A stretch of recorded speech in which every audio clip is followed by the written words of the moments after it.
that it would be something that would probably bother me the rest of my life.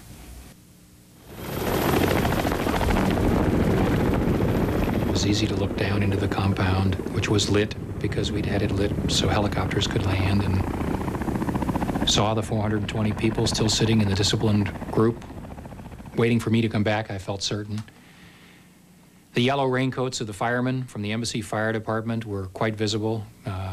I felt very badly about that because I had evacuated their families earlier in the day at their request, and they had volunteered to stay till the end in case there'd been a fire, perhaps a helicopter crash or something. And they were, I knew, the victims of the final betrayal. I was sick at the thought of having given them my word and left.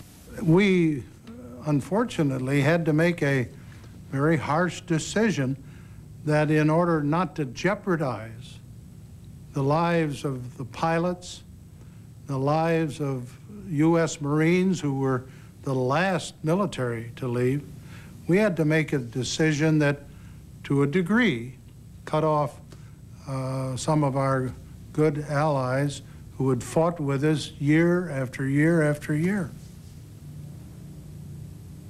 Well, the helicopter lifted off. There were no North Vietnamese tanks knocking at the door around the embassy. We had not been the victims of anti-aircraft fire. Our efforts had not been opposed. There was no reason why they had to be left behind. We couldn't understand the presidential order. And as I looked down, I just felt a terrible, terrible wave of shame that swept across me, to where I once said to someone, if I would have tried to talk, I would have cried. I felt awful.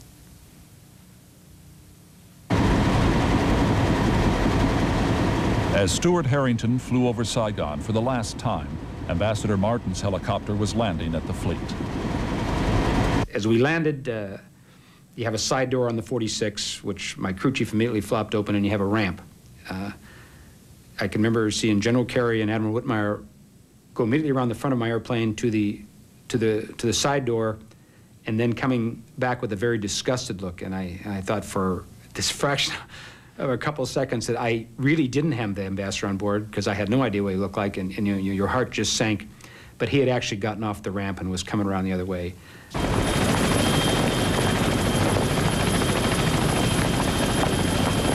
The camera lights were all over everything. They certainly weren't worried about my night vision. They were taking pictures of the ambassador as he was greeted by Admiral Whitmire and General Carey. He was obviously exhausted, so they took him to a stateroom and let him rest.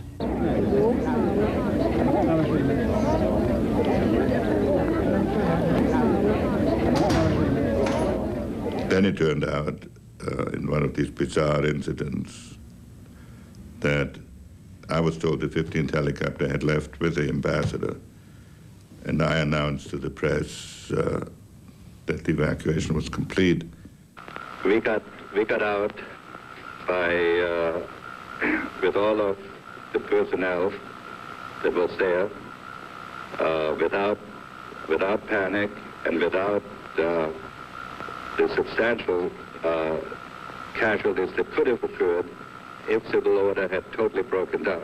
And I came back to my office and found that they had left the Marine Guards behind, that they had not put them on the 15th helicopter.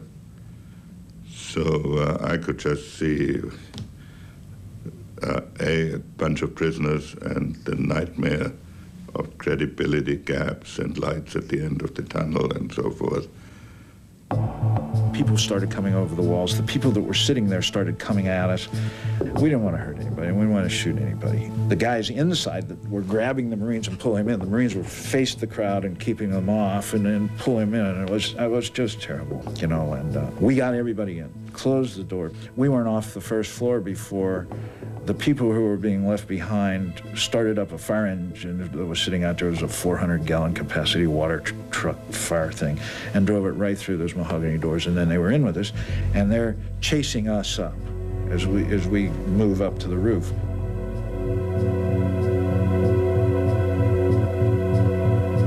And we had some tear gas, so people couldn't get through. Our last line of defense. We were scared, we were nervous. My frustration was that here we were, trapped on the top of this damn embassy. If we had to escape and evade, you know, there must be 200 people in those stairwells between us and the ground. We'd have to go down the outside wall of the embassy to try to get away. None of us, I can tell you very matter-of-factly, would have docilely surrendered to anybody. I mean, most of us were very emotional. At the time, we were all dead tired. We were heavily armed. I had virtually a dumpster full of machine gun ammunition, and it would have been, we would have fought.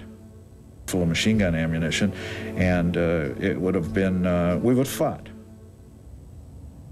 Dawn came. And then there was this pause, you know, and there's 11 of us left on the roof, and we're waiting.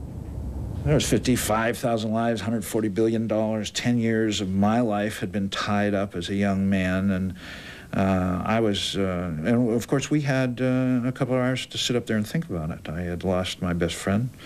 I was worried about my wife and kids, whether I was going to get home. I just found out that morning. I got a call from the Philippines, told me my wife was pregnant, you know, by the way, you know, and I want to go home.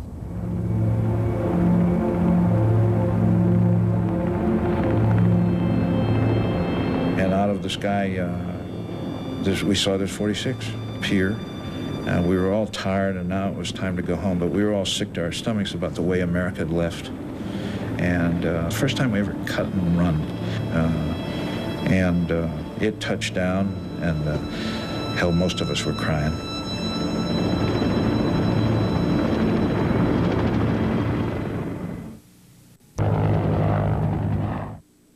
God knows I sweated every single helicopter that went into the embassy, just from a safety factor, the flight safety.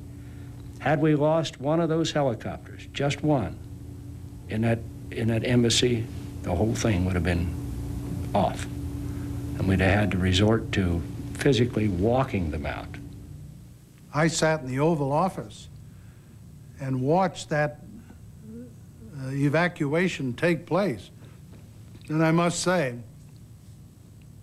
it was not a very pleasant experience for a United States president to see us being defeated and literally driven out of an area where we had an embassy and had worked with the South Vietnamese allies. See, we came into office when there were already 550,000 Americans in place, and our problem was to get them out. And we did get them out, and, gradually, without catastrophe, and then it all collapsed. I recall the words of the South Vietnamese ambassador here in Washington, who said, "On us a night is descending beyond which there is no dawn." When the end came, I was embarrassed, and I can recall shedding some tears.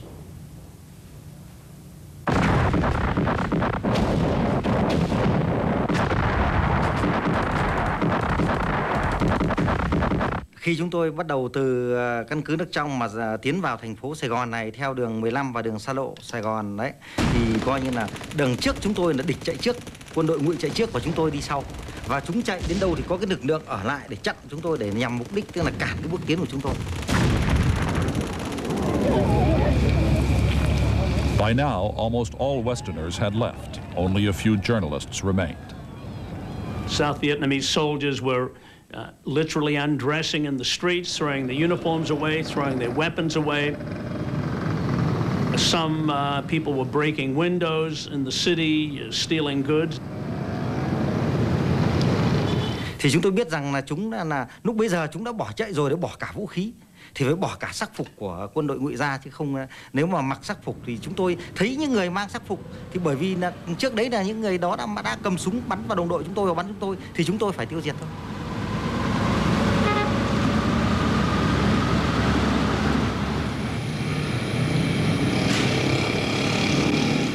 When I was really hit emotionally was the hours after the last Americans flew off from the embassy at 7:30 in the morning of April 30, because as they were leaving from the embassy roof, the first trucks and tanks were coming down Tudor Street into the heart of the city. And when I saw those tanks and trucks come in, I thought that all the sacrifice I'd seen by Americans and South Vietnamese for so long, and all the killing that I'd seen from both sides that had been going now for so many years and well into its second decade, and all this was ending suddenly right before my eyes.